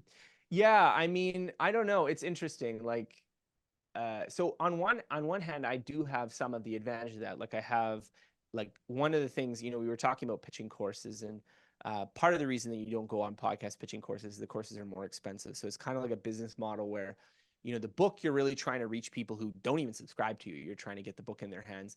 Whereas the courses is sort of like you have to be pretty convinced that I want to learn from you because they're more expensive, but they also fund everything else. They Yeah. let you take risks and stuff. And so, there are people who like, oh, I don't like that the courses are expensive. And I understand that too. Like, I don't like when things are expensive either. But as a business model, it's just like, it's way healthier than like most of the alternatives, I feel like, where you're, taking aggressive sponsorship from like places that are bad, this kind of thing. So for me, the fact that we have this course business has meant that we can hire some people. And so there's things that I used to do myself that I don't do anymore. Like I have someone who basically manages all the technical stuff. So Mhm. when, we have to do server migrations and we have to do, like, I used to do that. I used to be like on call with customer support being like, why isn't this working? I don't do that anymore. And so that's really meant that I'm spending almost all my time with the ideas, with the writing. Like, I'm not doing my own video editing anymore. I used to do that too. Like, so I think that's one area where like running a business can be really beneficial because you get some of the advantages of having a little bit of like a lab or a grant or something like that, except you don't have to go begging for it every year. And but in terms of like, what would I invest in terms of a research project? I don't know. That's really interesting. I think, um, Like, I were don't there know. any Part of the research reason I get into gaps in this, your literature yeah. review? I mean, there was a while where I was working with this PhD student. He was doing a cognitive science PhD, Jakob Yilik, and we worked on a couple of these like complete guides together. And I did really enjoy working with him, and I thought he was very bright. And I think he's gone on to like finish his PhD, and he's probably off doing his own Those are thing. free on your But website, right? yeah, they're free. Yeah. Yeah, they're really good. So and I uh recommend people get and that. so well, he did long-term memory, working memory, and we worked on self-control. And like he did most of the research, and it was mostly me like writing, rewriting, and doing the images and stuff. So it was definitely like he was the research guy, and then I was sort of like, oh, like I'd like to try to do this myself. So I did the motivation one that came after that Yep. was just my research. But the thing I found, and I mean, maybe people will have different opinions about this, but I found like when I'm getting someone else to do the research, I don't internalize it. And Hmm. so it's kind of like, yes, if that complete guide to self-control or whatever turns out to be just like this incredibly popular engine. I mean, it was free and we just put it out there, so probably wasn't going to be, but if it turned out to be just like this incredible engine for like bringing people to my website, then yeah, maybe it would be beneficial. But to me, doing that kind of research work, like that's not the benefit. The benefit is having the expertise, and the expertise is only valuable if it's in your head. And so I'm kind of thinking that like I think I could imagine using a research assistant or like researchers to help you kind of maybe flesh things out a little bit. Mhm. But at the same time, I feel like that's very close to my own kind of productivity function. Like I just don't think you can like basically if I outsource them to do the research and all the learning and I just read their summary, I can, mention it and I can talk about some of the high level findings, but because it's not integrated really deeply in my own brain, I'm kind of limited in how much more I can kind of go with that and where I can take Yeah. places. So that's sort of how I feel about things, that, it would be nice if you could just like outsource and get someone else to do all the reading. But I just feel like when you end up doing that, you don't really understand the thing that you're trying to talk about. Yeah, I think of like Robert Greene and Ryan Holiday as kind of Mm-hmm. the one that springs to mind in terms of, I mean, Ryan Holiday was able to, I don't remember exactly what he did for Robert Greene, but he Yeah. was able to collect a lot of stuff, and Robert Greene's books are very, very successful and popular. So, Well, I mean, um, I think I could imagine, because I haven't actually read that much Robert Greene, but I know like Ryan Holiday, like it's super narrative driven. yeah, And so I think I could totally imagine, okay, I'm writing book number 3. I mean, it would be really hard to hire someone to do this because I find it like it's not a good, it's yeah, like people are not good at this skill. But like, find me stories that illustrate yeah, some abstract principle X an incredible bottleneck in writing books like this, because there's just no way that you can like easily search for it aside yeah, from just reading tons and tons and tons of stories and then being like, oh, you know what, that's actually a lesson about this.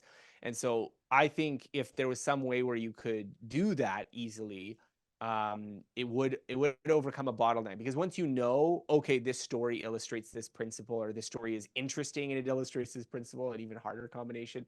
Um, uh, then a lot of the work's done for you. Now you only have to read like 3 books. But if you don't know what story you're going to use to talk about, I don't know, retrieval practice, what yeah, story is there for that? If you don't know, then you just have to read like a million stories and then find one yeah, that you think like lines up and fits. And so I do think that's an area where you could maybe save some effort, because yeah, you wouldn't know all the stories, but it's not like, oh, I didn't read all the scientific research, so I don't really understand the deep concepts. So it's like, maybe I can just point to it, but I can't really talk about it and elaborate on it and, say why it matters. yeah. I think with a lot of these academics, you read their bibliography and you realize like they are sort of a combination of a handful of interesting stories where they found an interesting experiment or an interesting Yeah. longitudinal study, and like that's almost what they're known for.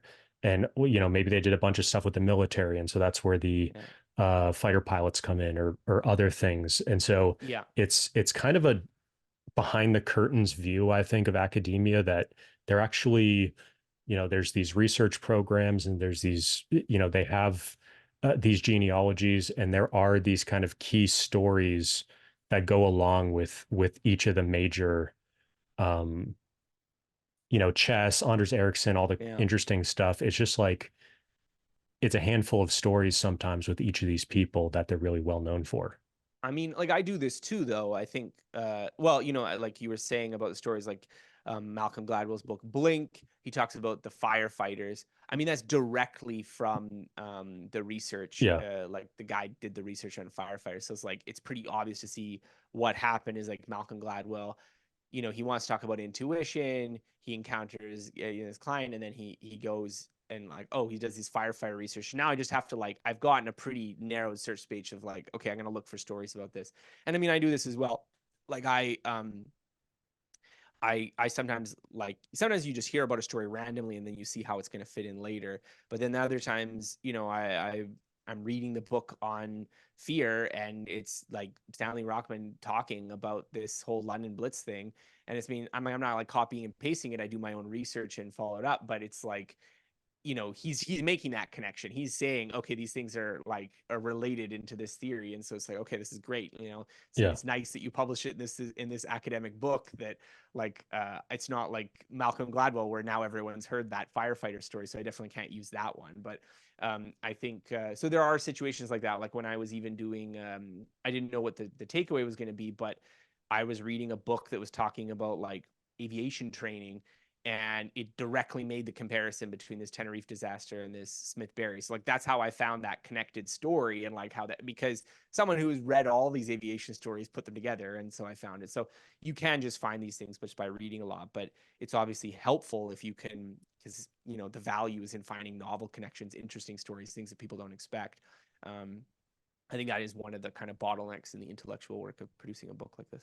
yeah. And I think you just chose some, like, I'm tend to be a more skeptical person around the value of stories, and I was just Yeah. really blown away by how like chapter after chapter you just picked like legitimately really interesting stuff. And a few of them I recognized, and I was like, that is just like the way you put it together. You don't go over long on stories. Like it's everything is like perfectly pitched, perfect amount of it, like the chess stuff, the poker stuff. I think a lot of this stuff is useful, like whether you have friends or kids or you're in a leadership Yeah. position and you want to get people on the same page and like there is like a myth busting element of the 12 maxims where it's kind of like if you flip them on the other side of the coin, it's like these are a lot of the things that a lot of people intuitively think is true. And it turns out it actually works the opposite way. And so Yeah. when you have friends or family or people you're trying to help, you realize that you need to like you can't just give them the factoid or the principle. You need to often put it in a story. And if it's one good story, it'll click almost instantly. Otherwise, and like they'll latch on to that poker thing or that chess thing or Yeah. that fighter pilot thing. And so I think you just did an absolutely excellent job on the stories. And I know a lot of them I'm going to be using forever, basically. I just think they're really, really good Well, stories. thank you. So yeah, that was awesome. Yeah, So I mean, yeah, yeah, keep going. Yeah. So yeah, I mean, were there any stories that you felt like you had to leave on the cutting room floor? Like, was there anything that Oh, almost made it? And especially, I mean, I'm really yeah. interested in the scientific elite Nobel Prize type stuff. So if there was Yeah. anything in that area that you didn't cover, but just like, yeah, any with the Oh fighter pilot yeah, stuff. yeah. Well, I mean, I don't know. The thing is that like the way that I do research is that you have some sketch of an idea, but you haven't done all the research to write the story yet. And so like usually when I'm doing the research for the story is when I'm like pretty sure I'm going to run it. So it's only if I was going to like cut a whole chapter from the book that Okay. you end up just deleting it. I mean, so one story that was going to be in an earlier version of the book that it just is nowhere in the book is Jack Ma, so the CEO of Alibaba. So this actually came to me when someone made a comparison between me and Jack Ma for like how Interesting. Jack Ma learned English, and it's just this great story, but it like fell out. It's not in the book anymore, but it was this story about how like of Chinese CEOs, he has like some of the best English. Like he routinely gives speeches in English. He's like giving fireside chats at Davos and stuff, which I mean, like I don't want to hype it too much. There's lots of people who learn English as a second language that do have better English than Jack Ma does. It's not like his English is perfect. But in terms of, Chinese business leaders, he's kind of considered to be sort of exceptional. Like he's one of the best there. And he was even an English teacher before he became a CEO. So he doesn't have like a tech background. But the story that I really like is that there was, when he's growing up under the, communist government, this is before China's opened up to the West. There's not a lot of Westerners coming to visit China. There was one hotel in like Hangzhou, or I think maybe it was in Shanghai or Hangzhou, is like in that area. And he would wake up really early in the morning and ride his bicycle, like, I don't know, like 20 miles to get to this hotel and sit out in front of the hotel and wait for tourists to come out and offer them free tours so he could practice his English. And like he Wow. just did this for years. And like that's how he ended up becoming really good friends with this Australian family who kind of like helped him out and stuff. And um, but just to me, like this epitomized this kind of like, if you want to learn English, that would be a good way to do it. Like that's how you're getting that practice, that like that fearlessness, that way to go into it. Now, that story didn't end up making it into the book, but I really liked it, so maybe I'll use it somewhere else. And then there was another story that I also really liked, which came to me personally. There's this guy Christian Ramsey who I don't know whether last time I spoke to him, he was like a machine learning researcher at Facebook or something like this, but he just had this kind of like incredible story of like basically being kind of semi-orphaned or like given up when he's like 2 years old. And he's in these sort of like terrible foster care kind of situations. He's gonna go to university, but like basically gets like screwed out of like the grant that would let him go to university. And so like he doesn't have any money and he's like homeless for a little while. And he just like, but like he's just like such a smart guy. Such like he just teaches himself to code, starts getting himself like programming gigs. There's like so much more to the story that like you could Yeah. almost write a book about his life. but and then he's he's moving up and he's like doing quite well. And I just thought this was like this guy came to me because it was after I wrote Ultra Learning, and he's like, oh yeah, this book you wrote, like this is my life, this is what I did this stuff. So I just there's stories like that. So I mean, there's lots of stories that I was thinking I might use them in the book at some point, and they went through, but more of them are just kind of like I don't know, like you were talking about scientific elite, like the Chinese Nobel Prize winner Xian Yang. I think I was looking into his life at some point because he was like in China, and he like very aggressively sought out, I want to say Fermi, maybe I'm getting my details wrong, but like Fermi as a mentor. Like, I'm going to learn from Wow. this guy. And he did, and then he got a Nobel Prize. And so there was some kind of like angle there, but I never dug into it so deep that it became a title story for the book. I think you have a video on your YouTube channel on Fermat's last theorem and like the guy who, or Oh, is that Andrew Weil? Cal's? Yeah, maybe that Maybe. I was mean, Cal's book. Wiles, like, well, no, No, that Wiles was was slow obviously productivity. in, Sorry. yeah. Wiles was in, actually, Wiles was in both of our books. Like, he was in Okay. Slow Productivity, but is also the problem solving as search. I used him for that. Okay. Um, Right. I mean, like Wiles' story of solving Fermat's last theorem. Like, I mean, they made a documentary about it. It's great. Like, Yeah. I know it's not an unheard of story, but it's also one of those ones that like, they made a documentary of it for a reason because Yeah. it's pretty exciting. So, I It mean, kind of sometimes that's just what you do, right? your last chapter kind of reminded me of a story that always stuck for me with Josh Waitzkin, Art of Learning, who was the chess prodigy and then switched Okay. over to jiu-jitsu. Yeah. He has a story about teaching his son to not uh, hate the rain and like enjoy going out in the rain and not like build a negative Yeah. association with bad Okay. weather. And me growing up in New England, and I'm sure you're the same in Canada, like Yeah. there's a lot of people that can't handle snow. Like they didn't grow up with snow and they like Yeah. can't handle winters. And if you're kind of used to that and you're used to being a little Yeah. cold or a little bit uncomfortable, I think it builds kind of like a certain mindset of being able to handle challenges, handle adversity. And like that's something you can kind of pass down to your kids is like these values and this idea of like, I'm not going to let any little things stop me. Yeah. I mean, it's interesting.